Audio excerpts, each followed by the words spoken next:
To me, they're just missing opportunities, long story short, to be a little more aggressive in the pass game. They're leaving too many opportunities and plays on the football field. It's just too hard this day and age in the NFL to think you're going to go on a 12-play, 75-yard drive.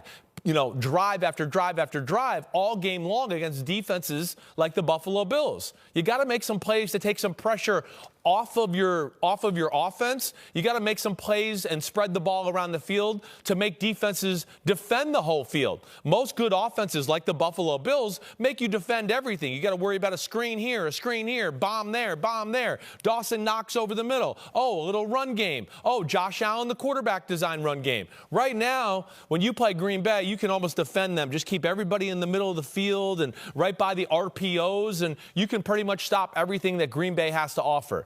And that, to me, right now is one of the biggest reasons they're 3-5. And listen, I understand they don't got great pass pro. They don't got Davante Adams. There's worst offensive lines out here in football right now that are still pushing the ball down the field. The league is set up for the quarterback to be as aggressive and take over games as much as ever in the history of the NFL. And Rodgers can still throw the ball and throw lasers all over the field. And in my opinion, that's just where they're dropping the ball in that area. And again, I don't expect you guys or us to see a bombs away show because of what Matthew Berry said. Yeah, they got offensive line issues, but there's still ways to finagle and game plan a few more aggressive plays down the field to help out their offense. Cris, and I think that's an absolutely great point, but here's my other question here is think about how well they ran the ball. 31 rush attempts for over 200 yards, 208 yards rushing, but it took them a while. By the time they finally decided, we should run the ball, by the time they were running the ball in the second half, they were out of this game. Yes, right. I mean,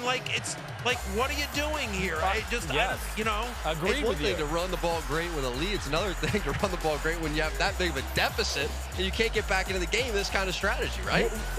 100%, and that's where, one, you can't go into the last drive or the last two drives of the game and have Aaron Rodgers throwing for only 74 yards. You're missing something in your offense, despite how well you're running the ball.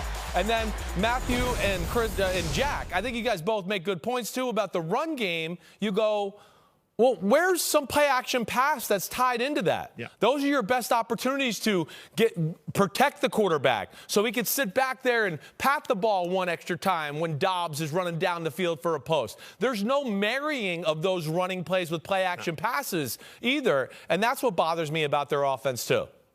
Cris, 100% right. I feel like for so long, Matt LaFleur and McCarthy before him they've been bailed out by the brilliance of Aaron Rodgers so many times that at some point they just they sit back and go, all right, 12, you earn all the money, figure it out. And at some point, you got to help a guy out. You know what I mean? You're right. Rodgers can still make every throw. But, if he's not getting protected and guys aren't getting open and they're not giving him enough the right kind of play calls to run the ball effectively and set up play action, Cris, as you talk about here, it's just how much can one guy do, Jac?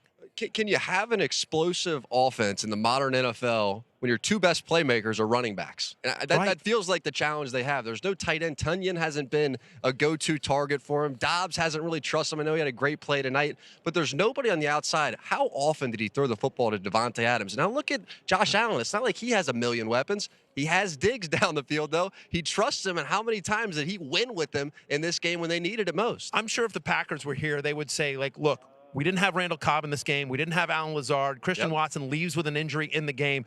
We're shorthanded, and I get that. But everyone in the NFL is. Injuries are a part of life, and have that depth. The fact of the matter is that when you losing an Alan Lazard or Randall Cobb, two of your veteran wide receivers, shouldn't be that big of a blow when you've got Aaron freaking Rodgers on your team. You know what I mean? Everyone said this was going to be an issue. We wondered what was going to happen with the pass-catching core when Davante Adams goes to Las Vegas, and we're seeing some of the results of it. Hi, I'm Mike Tirico, and thanks for watching. Make sure to hit subscribe for the latest news and highlights from NBC Sports.